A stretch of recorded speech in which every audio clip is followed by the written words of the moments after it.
Many associations are thinking about how can we optimize and make more efficient our current processes. And while I'm not against that at all, I also think that it's kind of like saying, well, I've got a really good horse and buggy factory. I want to make that thing ripping fast.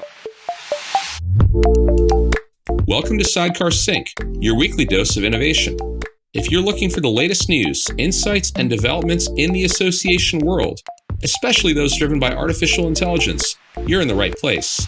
We cut through the noise to bring you the most relevant updates with a keen focus on how AI and other emerging technologies are shaping the future. No fluff, just facts and informed discussions. I'm Amith Nagarajan, chairman of Blue Cypress, and I'm your host.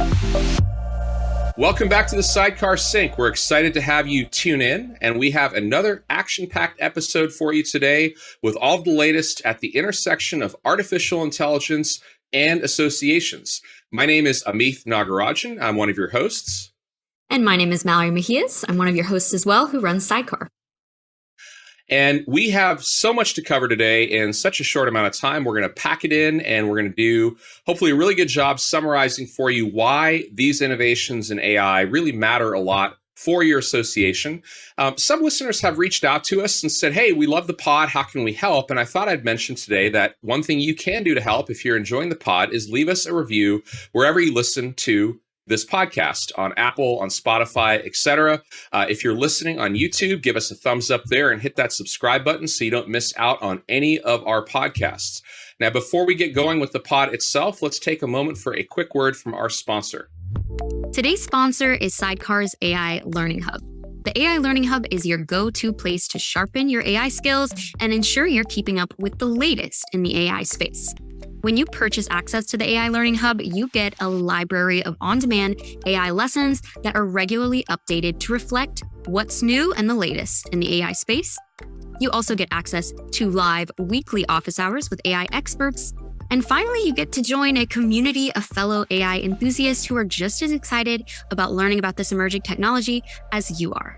You can purchase 12-month access to the AI Learning Hub for $399. And if you want to get more information on that, you can go to sidecarglobal.com/hub. Amith, how are you doing this week? I am doing great. How are you, Mallory?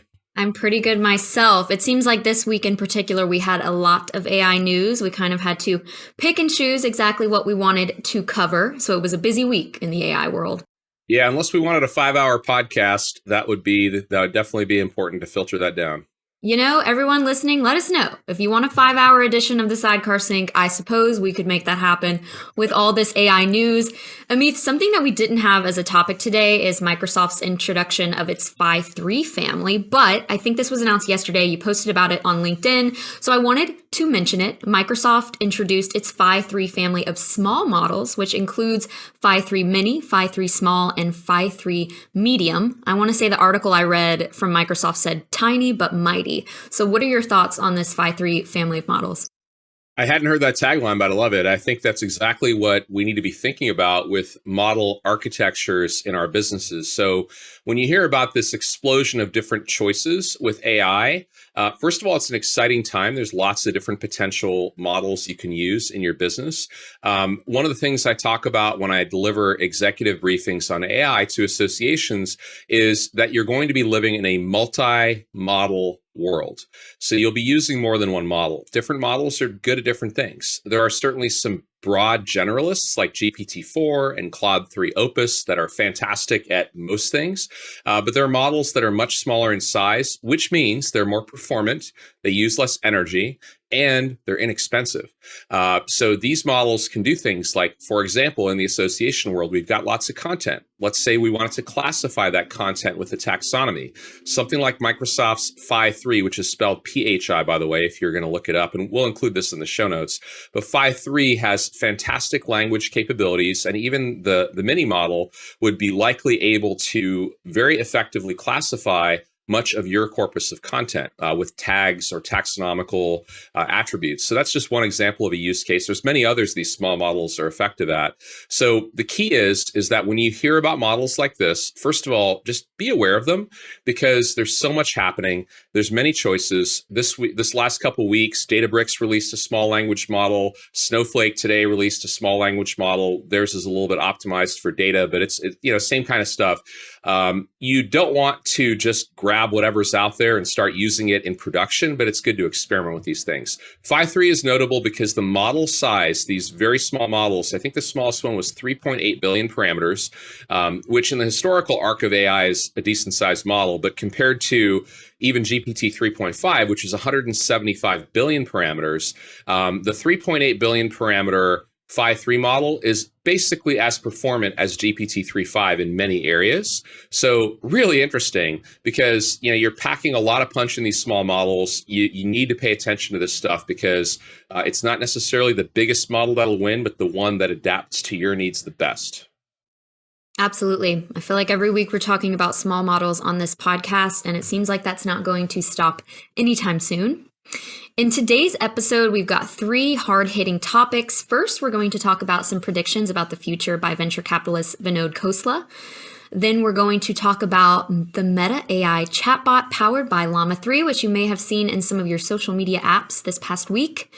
And then finally, we're going to talk about Microsoft's VASA-1, which is quite interesting. I think there's a lot of pros and cons that we'll be able to discuss with that new research. So first and foremost, Vinod Khosla. He is a prominent venture capitalist and founder of Khosla Ventures, and he's made a series of bold predictions about the future, particularly focusing on the transformative potential of artificial intelligence and other technologies. His predictions span across various sectors, including healthcare, education, and environmental sustainability, and we've decided to focus on 3 of those in this topic, and then Amith, I'll ask you a question about each. So first one. Khosla anticipates the advancements in AI will make expertise in various fields accessible to everyone at little to no cost. He envisions AI-powered doctors and tutors becoming widely available, which could democratize access to medical advice and personalized education. The second one, most consumer access to the internet will be mediated by AI agents. These agents will serve as intermediaries, helping users by filtering information, performing tasks, and protecting them from unwanted interactions with marketers and bots. This approach is expected to help manage the vast amounts of data and information on the internet, making it easier for users to find what they need without getting overwhelmed. And the last prediction we're going to talk about is that Khosla anticipated AI will become a major influence in the fields of music, entertainment, and design, with content being tailored and dynamically produced to suit each person's tastes and emotional state. This expectation is consistent with the ongoing progress in AI-crafted content and the concept of creating unique experiences for every individual viewer or listener. So Amith, a lot to unpack here, and this is only 3 of the predictions out of, I think there were 12. So first question I have is, let's talk about this democratization of expertise. Associations are seen as a source of expertise for various industries and professions. If everyone eventually has access to expertise at little to no cost, should associations be concerned? I think they should be concerned, and I think they should also be excited. And before I go into more detail, one thing I thought I'd do is just share a little bit more about Vinod Khosla, just so that listeners and viewers who aren't as familiar with him maybe just get a little glimpse into this guy and why his predictions really matter a lot. He is a prominent VC, as Mallory mentioned, has his own firm, Khosla Ventures. Before that, he was a major investor at another very well-respected Silicon Valley venture firm. And before that, he was at Sun Microsystems and was an early pioneer in many aspects of computing. And so he's a brilliant guy, has proven to be as effective as a capital allocator as he was in a founding type of role in one of the greatest success stories in the early times in Silicon Valley. So the guy knows what he's talking about, and he's been extremely good at predicting the future. Because if you think about what does a venture capitalist need to do? They're placing bets on companies and people. Certainly, the execution of ideas drives whether companies are successful, but they have to pick the right categories to be in. They have to pick the right ideas to be in. So even the best team with the best execution, if they have the wrong idea, you don't end up in the right place from a return on capital perspective. So that's one of the reasons listening to VCs can be interesting, and someone who has a track record as pristine as Khosla's is always worth paying attention to. I also think he's just someone who's willing to say what he thinks. A lot of people are somewhat guarded and try to make sure that they're not pissing anyone off, basically, but he doesn't seem to suffer from that affliction. So I both respect that and look up to it, because I try to do the same thing in my own life. In any event, coming back to the democratization of expertise, I love that phrase. I think the fact that expertise is at the moment still very much a scarce resource and is moving towards being an abundant resource means that, we're going to see that happen. It's the democratization of everything over time. First we had to digitize, because when expertise was analog, it was face-to-face, it was phone calls, it was, interactions with people. You can't democratize that, because the constraint is all of us, and the knowledge that you need to get at in some cases is very narrow in terms of the people who hold that expertise. But then when you talk about digitizing it and then turning it into a format like AI, where you can interact with it in a very powerful way, it's exciting. And so I think for the world, the idea that expertise is available for everyone at basically no cost, anytime, anywhere on planet Earth, through any device, is just a stunning idea. And we've been heading in that direction for years with the internet and with web browsers and with search and so forth. But this is completely next level in terms of its applicability to distinct problems people have. On the associations being concerned point, yes, associations are in the business of expertise. In fact, you could call them an expertise broker.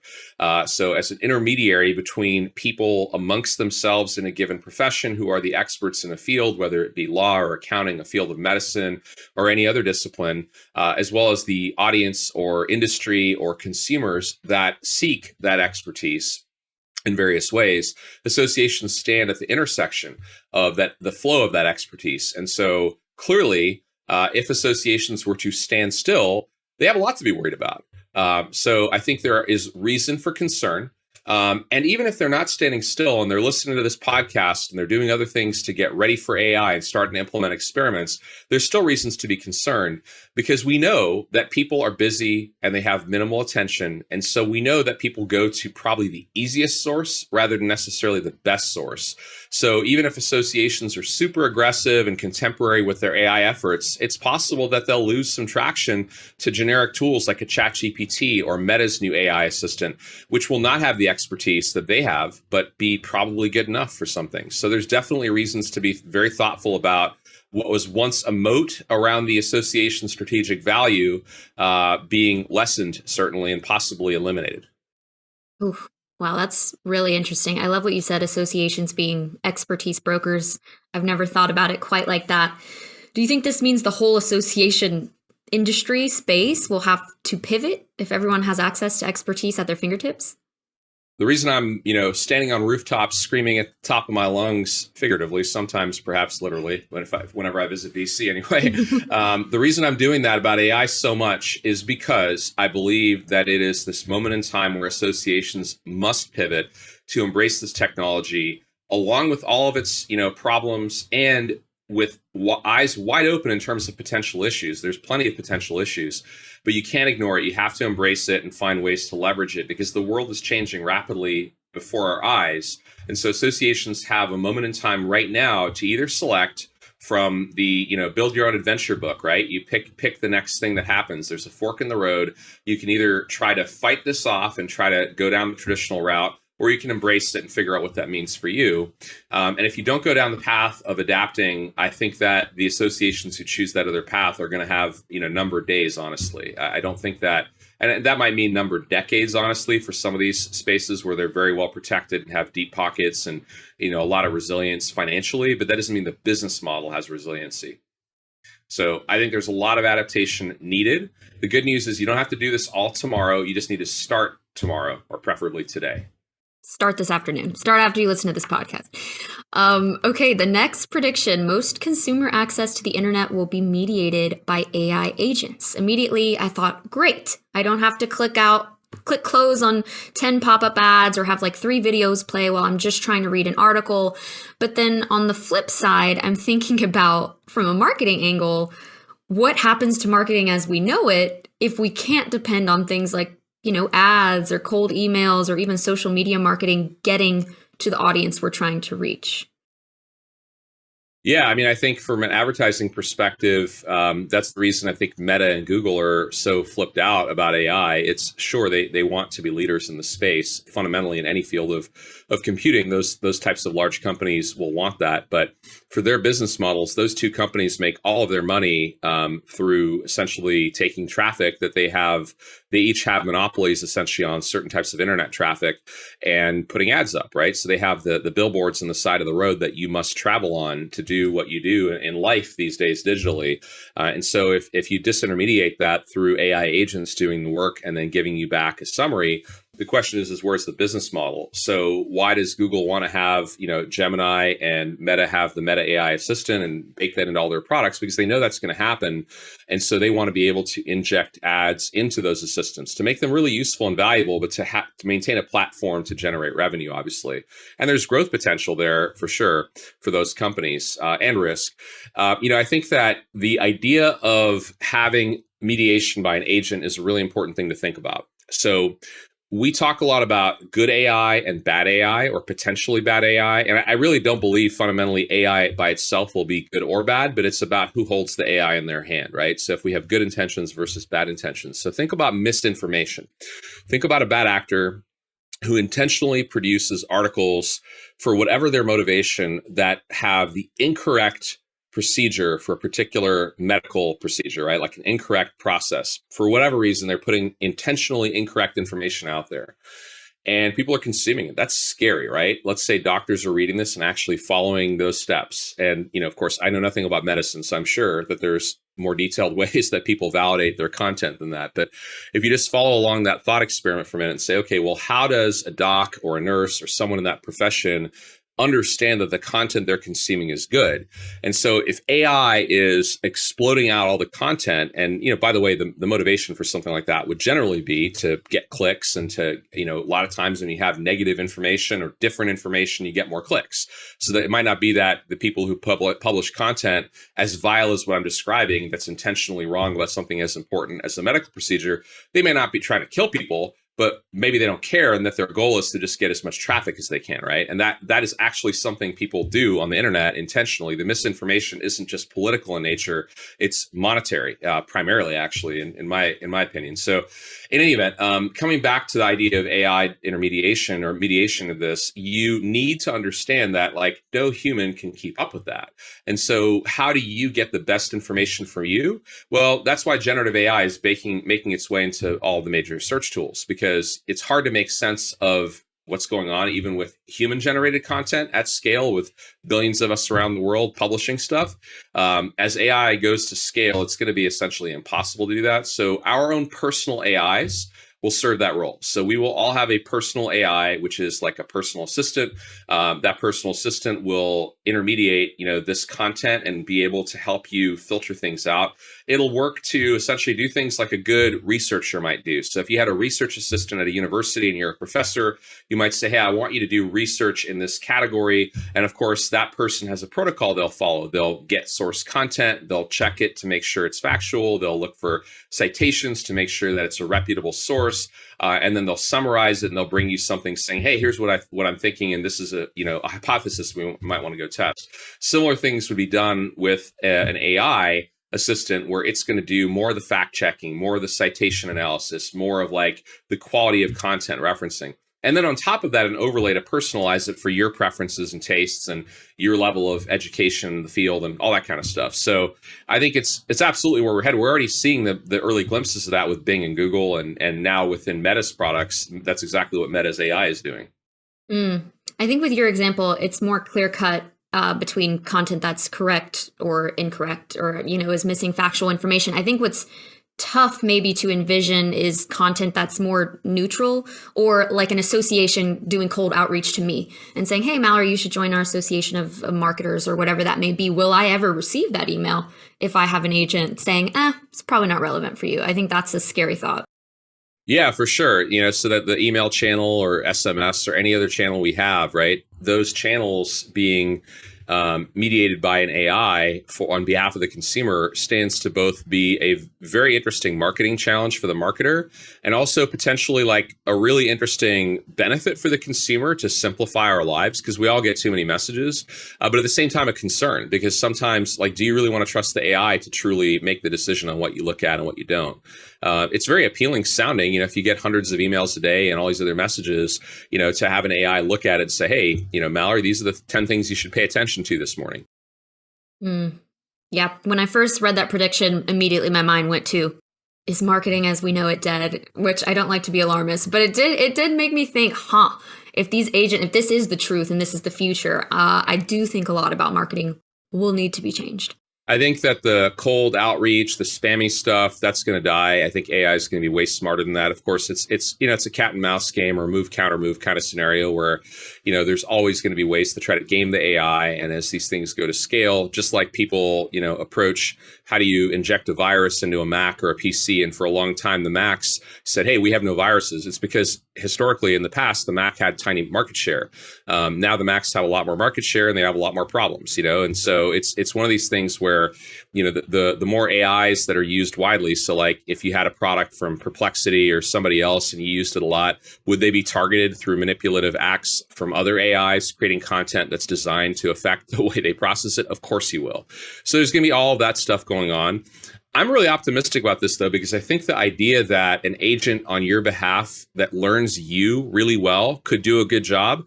Think about it this way. Imagine if you had a personal assistant that was with you for life, not just for a year, 2 years, 5 years, whatever. And all this assistant ever did was think about you. And all this assistant ever did was think about what do you like? How do I help you be happier? How do I help you be smarter? How do I help you be better informed? That assistant's going to get to know you pretty quickly and be really good at getting you the right content, or the right information at the right time. So I think AI is going to be fantastic at the personal level when an AI is essentially trained just for you. We're all going to have our personal AIs. Who wins that battle is going to be the owner of, many trillions of dollars of revenue potentially. But I think hopefully there will be many, many providers of that type of tech. I wouldn't want it to be one company, but I think that's going to be a fantastic experience compared to the way we wade through emails and we're all, kind of basically hooked on got to check my email. I mean, I do it all the time, right? You're exactly what you should be working on today. You set your top priority for the day and you said, this is my focus. And then you get distracted because you look at your inbox and you're like, damn, I've got 50 more emails since I started recording this podcast with Mallory. And then I get distracted from what I really want to work on. Right.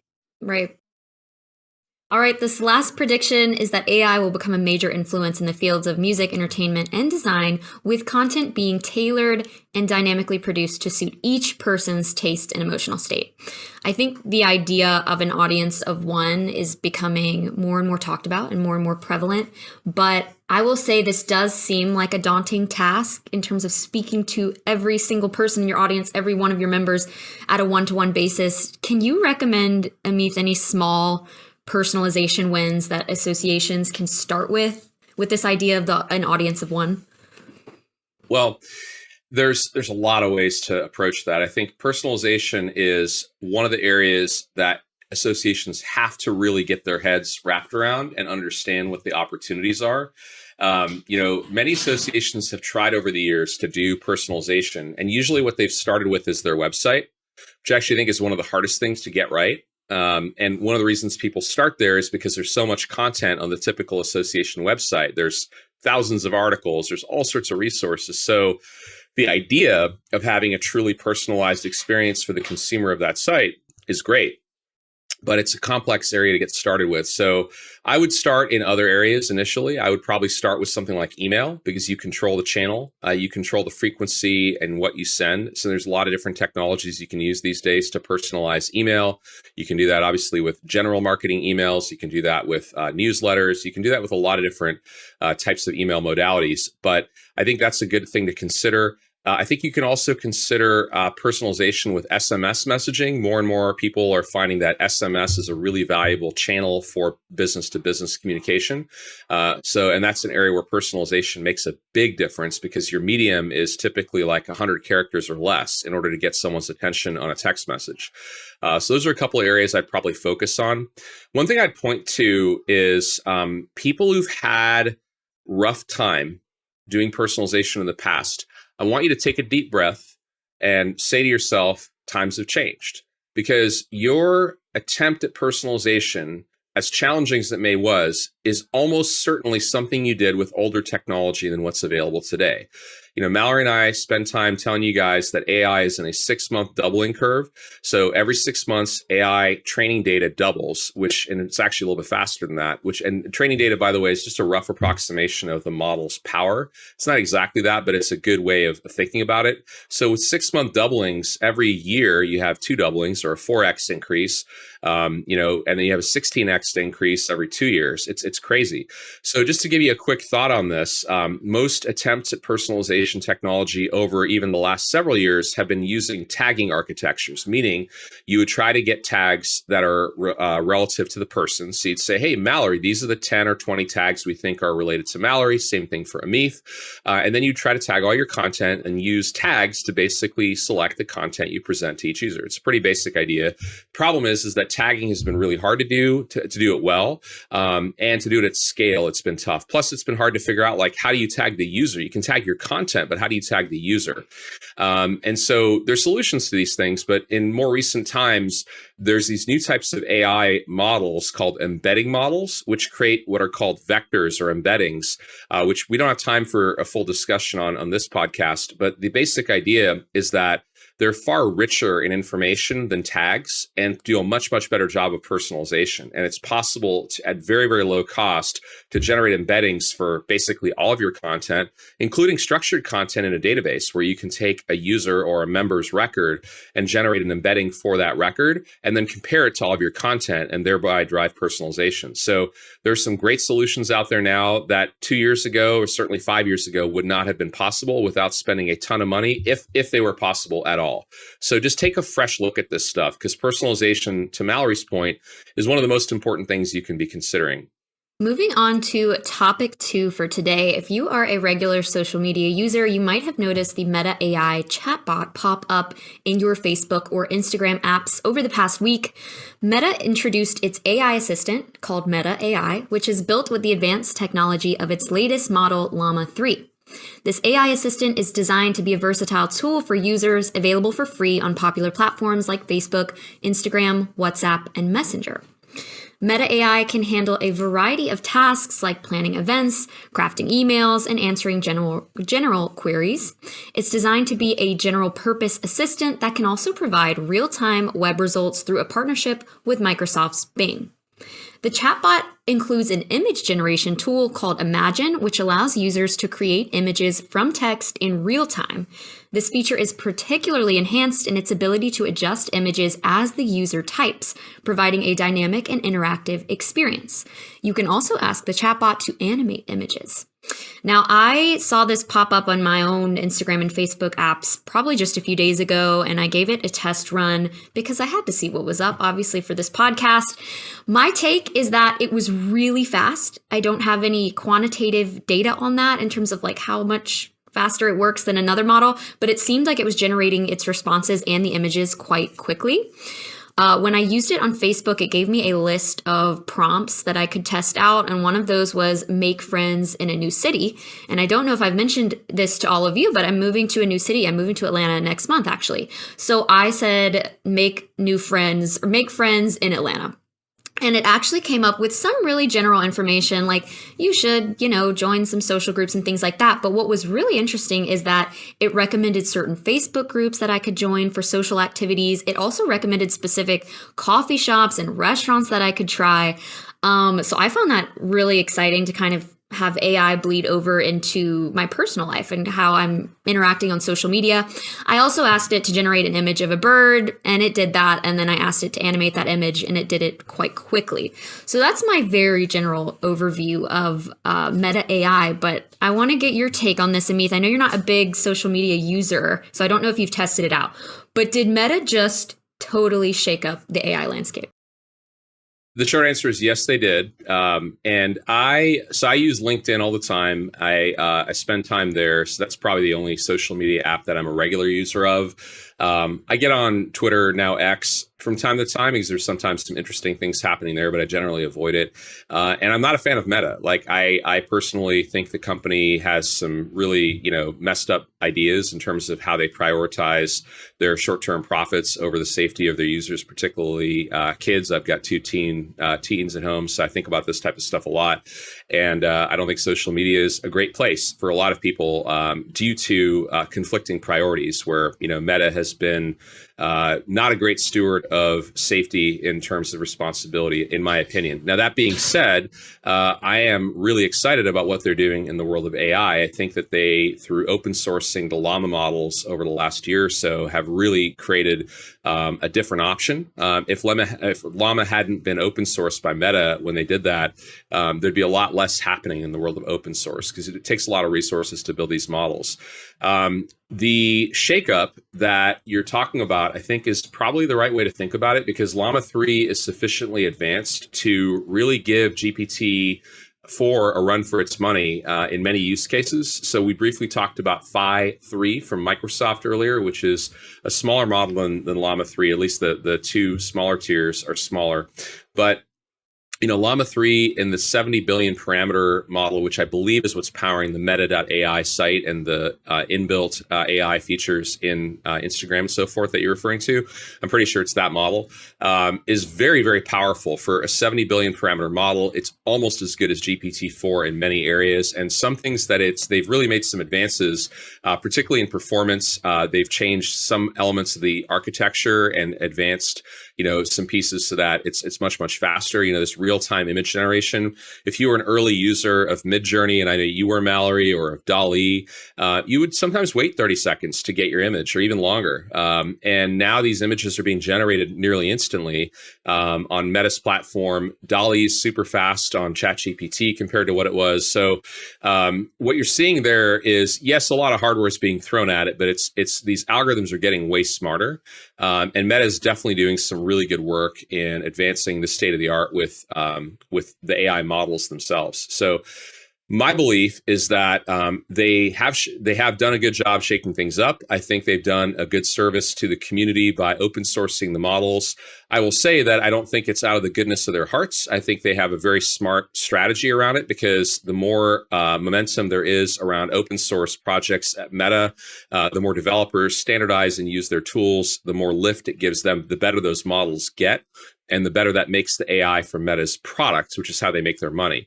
So I'm not saying that's bad, that there's nothing wrong with that. That's the open source strategy for most open source companies. But I just think it's important for people to retain a little bit of that perspective.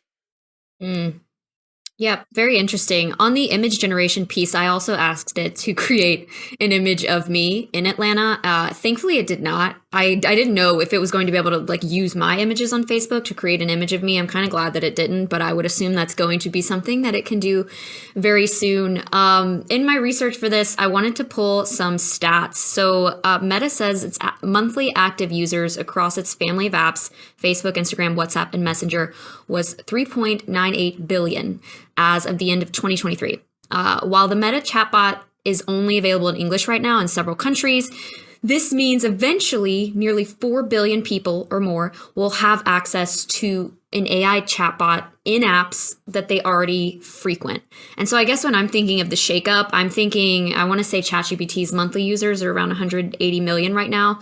Thinking that AI chatbots, for the people who don't use them across the world, will be at the fingertips of 4 billion people. That to me is the thing that I think is going to shake up everything, in my opinion. Yeah, no, that's a great point, Mallory. The distribution advantage they have is staggering, right? I mean, that's half the world, and it's a good percentage of the adult population. So it's a very large number of people use their products, and people use their products for hours a day in many cases. And so having AI there is going to lift AI in general. And of course, that's a big part of the play, because if they have that kind of capability in their products, then the theory would be people spend even more time in those products.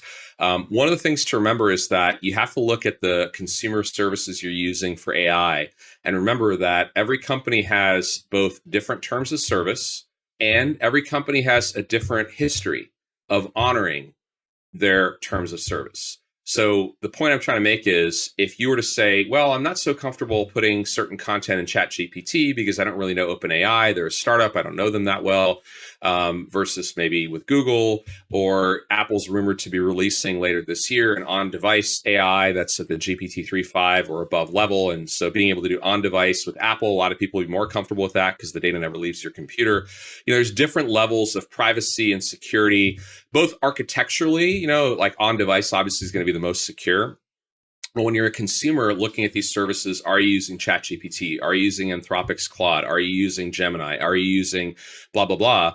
You need to think about that a little bit, because, and most people won't, obviously, the 4 billion people you're referring to, they're just going to start using it because that's where they are. But if you think about sharing more personal details with Meta, essentially think of it as a straight line to Zuck's brain, right? So you have, the people at Meta who, I don't even know if their terms of service say they will not use this data for anything. I'm guessing they don't say that explicitly, but assume they will, because Meta has a long history of leveraging user data for all sorts of things, obviously for advertising, but there's been a number of issues over the years. And I would say to you that based on their size, they're clearly under a lot of scrutiny, but at the same time, because of their size, they can move so fast and they have so many resources that they can kind of do what they want. So be very thoughtful about where you place your data on public AI services. And I'm not suggesting to you that I think OpenAI is more trustworthy or Anthropic is. I'm simply saying that history tends to be a good guide, and companies that have done things like that before, perhaps are companies that would engage in similar behavior in the future. Mm-hmm. And social media is certainly a place for many individuals where they put a lot out there, a lot of information. You're right. And it's really interesting to think about, that this chatbot is potentially trained on all of our profiles and maybe like the messages that we send privately to each other. That's kind of a crazy thought. Meta has said that Llama 3 has been trained on 15 trillion tokens, which, for those that aren't familiar, a token is roughly equivalent to a word for purposes of understanding. So 15 trillion words approximately. And they say that no user data was used in the training process. Hopefully that's true, but I would suspect that over time, as people use their AI products, that's not necessarily their plan. So, there's a race to get the best data, and Meta certainly has advantages, as does Google, by the way. I'm not suggesting that Meta is worse or better than Google or Microsoft or others, but I'm just basically, the reason I'm saying all this stuff about privacy and safety is you just have to know what you're doing. Like, you have to think about it a little bit about where you're putting your stuff. So ultimately, I think that the technology is fantastic. Llama 3 is absolutely a massive win. But I also think that people have to contextualize what they're doing. Now, and by the way, what I'm saying about Llama 3 is in the context of Meta.ai and the Facebook, Instagram, WhatsApp products. If you use Llama 3 on other services, nothing that I just said applies, because Llama 3 is an open source model. If you deploy it on AWS or on Azure or anywhere else, nothing that I said applies, because then obviously Meta is not in the loop in terms of running the model. Now, Amith, right when I was talking about my example using Meta AI, I mentioned that the chatbot recommends specific restaurants, coffee shops in Atlanta that I could go to. And you kind of touched on this earlier, but are you thinking there will be opportunities to advertise in these chatbots? Is that the Yes. case? Okay. Yeah, 100%. There have to be, because, from the perspective of the platforms, which is all of them, including Microsoft with Bing and obviously, Amazon as well, makes a lot of people don't realize that Amazon makes tons of money off of advertising, not just on product sales in AWS, but they have a very large advertising business. And then obviously Google and Meta are big advertising shops. There will be ways to do ads through chatbots. The question will be, how clear is it that you're getting influenced by an advertiser? So will there be a clear call out to sponsored content if an answer that you're getting from a chatbot was influenced by a sponsored article? And if that sponsored article was given higher priority than content that ranked highly for your question outside of the sponsorship realm, right? So those are all questions that I would certainly hope companies would be very clear at identifying sponsored content. Again, sponsored content is not bad. I'm not against it. We use it all the time in our advertising strategies for Sidecar and for other companies within our family. We, entertain those ideas too on our platform. So it's not that it's bad or good. It's just that I worry that a lot of people will be influenced by sponsored messages without realizing it. Yeah, for me personally, individually, I don't know about you, Amith. I don't really like when I see sponsored content on Amazon or you know what I mean, or on Yelp. I'm like, no, I want to scroll past the sponsored content. But it's definitely an interesting thought. Will we be aware of it? Hopefully, but yeah, to me, it depends. Like, I actually look at sponsored content sometimes because I know they're spending money on it. So my point of view is, well, if they're spending money to try to get my attention, I won't necessarily click on it. But sometimes I'll have a quick look at it and say, well, maybe it is something that's not as well known and it's interesting. It's an emergent technology or product or whatever, or a restaurant, like restaurants that advertise on Yelp or on Google Maps. So I'll take a look at it occasionally, but I generally feel the same way you do. I prefer to have organic results fed to me. Well, I'm sure we will see a lot more of that. I'm curious how Meta chose those companies or those restaurants, those coffee shops. As far as I know, this is not something you can do now at advertising their chatbot, but yeah, I guess they got lucky. Yeah. All right, moving on to topic 3 for today, VASA-1. VASA-1 is a neural network developed by Microsoft designed to animate photos with a high degree of realism. This technology allows static images to be transformed into dynamic, animated sequences that can mimic real human expressions and movements. The primary application of VASA-1 is to bring photographs to life by generating realistic animations from still images. The technology works by using deep learning algorithms to understand and interpret the facial features and expressions in a photograph. It then applies this understanding to create a moving image that maintains the likeness and characteristics of the original photo. This can include mimicking speech movements, changing facial expressions, and other subtle animations that make the image appear pretty much lifelike, in my opinion. The realism of the animations generated by VASA-1 has raised concerns about potential misuse, like creating deepfake videos or other forms of misleading digital content. As a result, Microsoft has been cautious about the release of this technology, ensuring that it includes safeguards to prevent abuse. I quote this from Microsoft's own article: "We have no plans to release an online demo, API, product, additional implementation details, or any related offerings until we are certain that the technology will be used responsibly and in accordance with proper regulations." So Amith, you're the one who shared this with me. We will link the article in the show notes. You've got to watch the examples that they included. They had a picture of a video of the Mona Lisa speaking, and that one didn't look so realistic, but they also have examples of, real images that they turned into speaking videos of people, and they are crazy realistic. Amith, what is the good about something like this, and then the bad and the ugly? Because I feel like we've got the full spectrum here. Yeah, there was a lot of backlash. I mean, thankfully, they didn't release it out there, although I'm sure other similar things will soon pop up that will be available, possibly open source and so forth. But the idea of a neural net that's this good at realistic video generation from a simple static photo and an audio clip of very short length is both a stunning achievement technically, and it's basically like a platform for deepfakes, right? So the concerns, a lot of that had to do with, some people posted things like, I can't imagine a single use case that isn't for nefarious purposes, right? I can. I'll come back to what I think it can be used for on the good side of the ledger, but certainly there will be a lot of bad stuff that happens with this type of technology.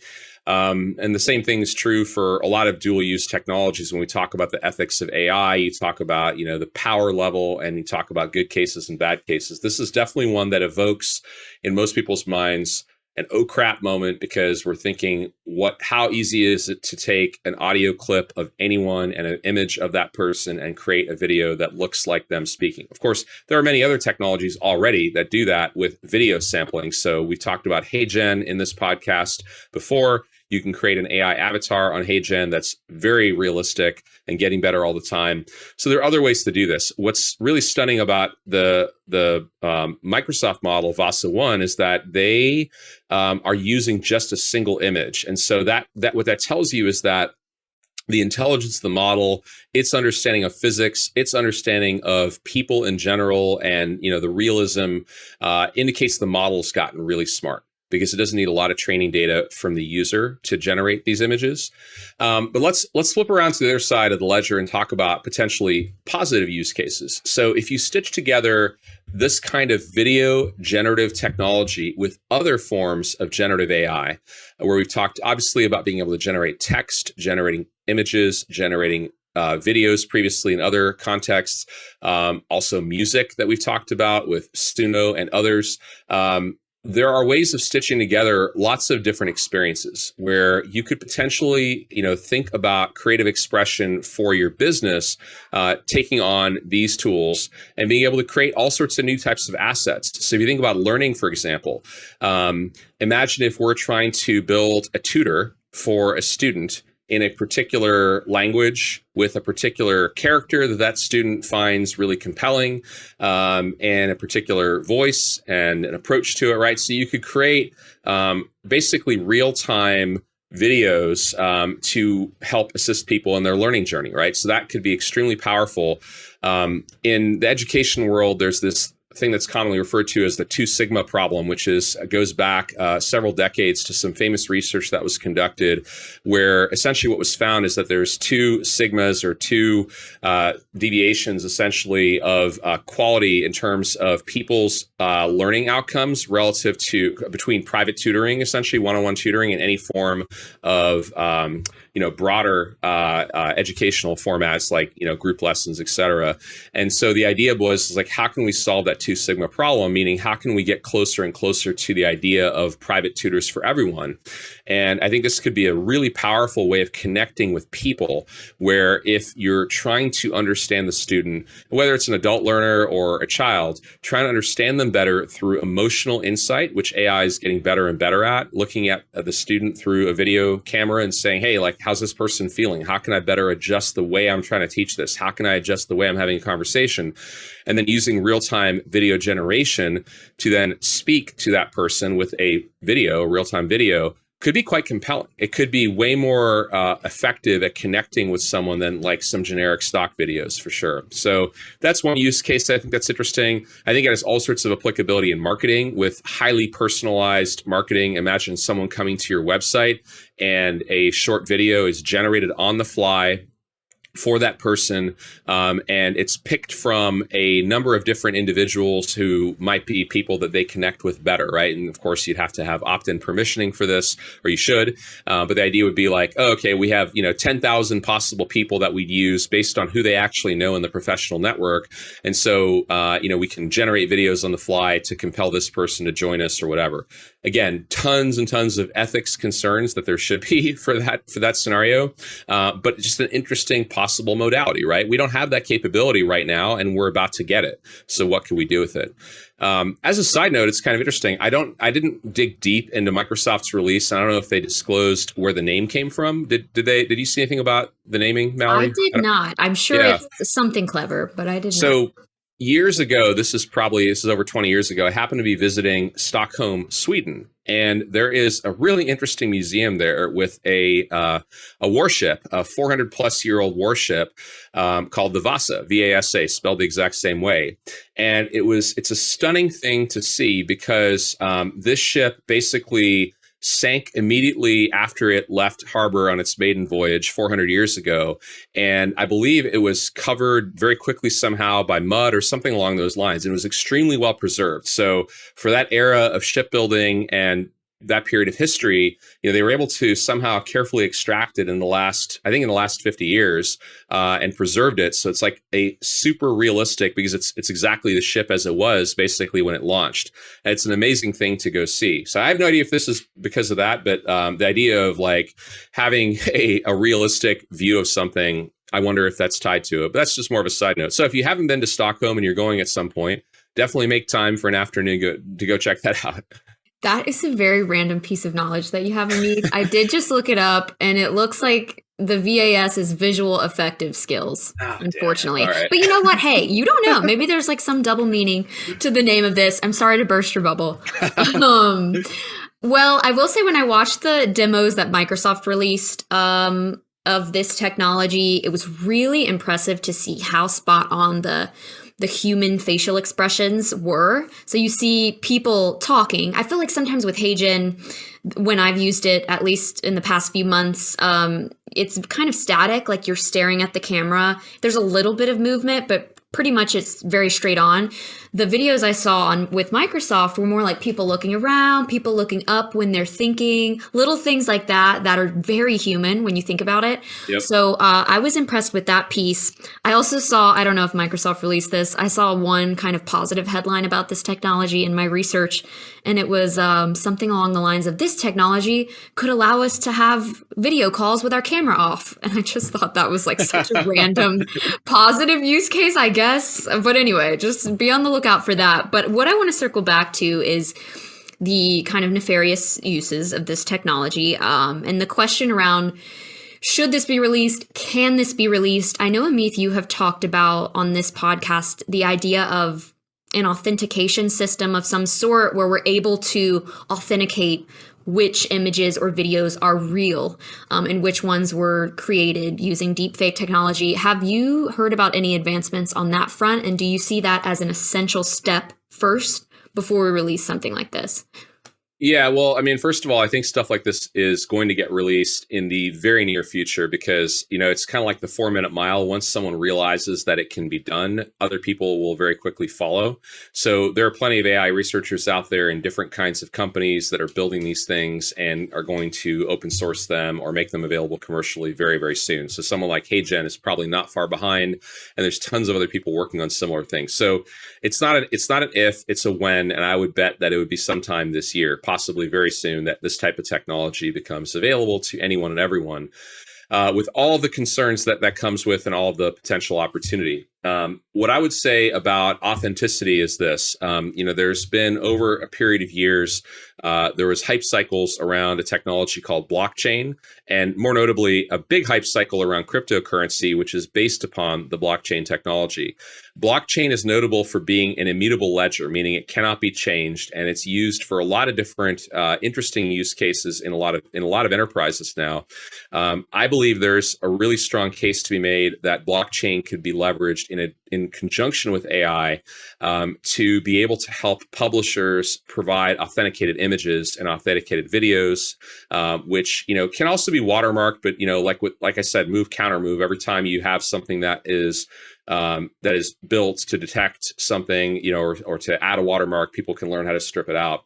But with blockchain-based approaches, you could say, look, I'm a politician and I'm releasing a video, and my official videos are all on chain, meaning that they're all tied to a blockchain, and therefore, you can verify the authenticity essentially of those videos. Now, that doesn't stop other people from creating videos, but if those are not authenticated, and then, if AI's tools or AI agents are helping us in our lives, they'll look for the authenticated videos and the authenticated sources. Now, that doesn't solve it for everyone everywhere because, maybe eventually at scale, like everyone's phone is automatically putting their images and their videos that they're sharing on chain, and we authenticate it somehow back to the person, compared to images that are generated. But I don't know what the state of the art is right now in this category. I'm probably 6 to 12 months behind on really following that in any detail, but I know there are people working on that about, that time frame ago. So I would imagine there's going to be a lot of progress there. There's big opportunities for that. And there's certainly some use cases, like high stakes use cases for politicians, public figures, et cetera, where that kind of authenticated video platform would be really powerful and important, to ensure that people at least know if it's trustworthy or not. And it doesn't mean that if it's not authenticated, that it's not real. It's just, it's possible that it's not real if it's not authenticated. Now, the flip side of all that is what if you get your account hacked and someone uses your authenticated account to go on chain and publish a deepfake of you, right? So there's all these scenarios that can play out. So it's really hard to have like a single answer. I just suspect that the long-term solution is going to involve something like blockchain, if not blockchain itself, providing the backbone for authenticity and essentially proof and verification. I feel like we talked about it in our 2024 predictions episode at the end of last year. I feel like we are about to enter into a wave of deepfakes with the election year. It's really scary. And I guess you're right. There's not much we can do to stop it, but hopefully we have some good actors working on technology that will, move, counter move, like you said. Yeah, I think in that episode, we talked about a prediction where this year, sometime during the election cycle, a major news outlet would air a video clip that was a deepfake. And I still think that's very likely if it hasn't already happened. I know that there's been widely reported examples of phone calls happening right now where supposedly Joe Biden or Trump are personally calling you. That's happening all over the place. And that by itself is very scary at the scale that it can happen. So, yeah, this stuff is out there and it's happening. And I think, if you zoom back into our intersection of AI and associations, the lesson I would take away from this is just really the same lesson we keep coming back to, which is the field is moving fast. There's a lot of new emergent capabilities. Many of these things are already accessible and inexpensive and becoming increasingly available and costing less and less by the minute. So you have to think about this stuff both on the defensive side of the ball in terms of what could go wrong and be aware of it, but you also have to think about ways you can better serve your audiences. So the thing I would leave you with on this general line of thinking is think first about what happens to your members in this world. So if your members are going to be affected by these types of technologies, and the short answer is everyone will be, right? So it's how will they be affected? Think about what that means for the profession or industry that you're in.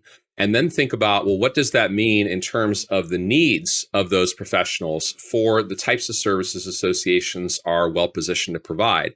What are the services and products that the audience will need in a year, in 2 years, in 3 years?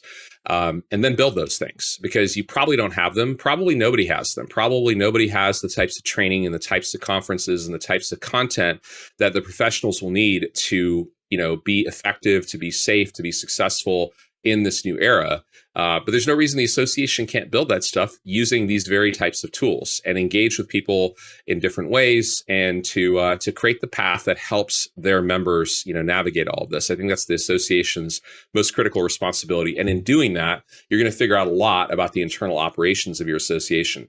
Many associations are thinking about how can we optimize and make more efficient our current processes. And while I'm not against that at all, I also think that it's kind of like saying, well, I've got a really good horse and buggy factory. I want to make that thing ripping fast. I want to make it the most efficient, badass horse and buggy factory that's ever been seen on the face of the earth, but no one's buying those things anymore. People have gone, they haven't even gone to cars. They've gone directly to airplanes and spaceships. So you have the best factory on earth with the best processes and the best technology for making, horse buggies or saddles or whatever. And that technology is not needed anymore, right? Or it's a niche product at this point. So I think that it's one of these things you have to look external first, then come back to the internal and build what you think is likely going to intersect.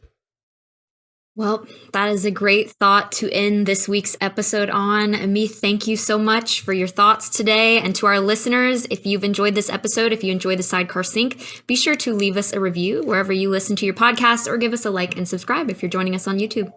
We'll see you all next week. Thanks, everybody. Thanks for tuning into Sidecar Sync this week. Looking to dive deeper? Download your free copy of our new book, Ascend, Unlocking the Power of AI for Associations at ascendbook.org. It's packed with insights to power your association's journey with AI. And remember, Sidecar is here with more resources from webinars to boot camps to help you stay ahead in the association world. We'll catch you in the next episode. Until then, keep learning, keep growing, and keep disrupting.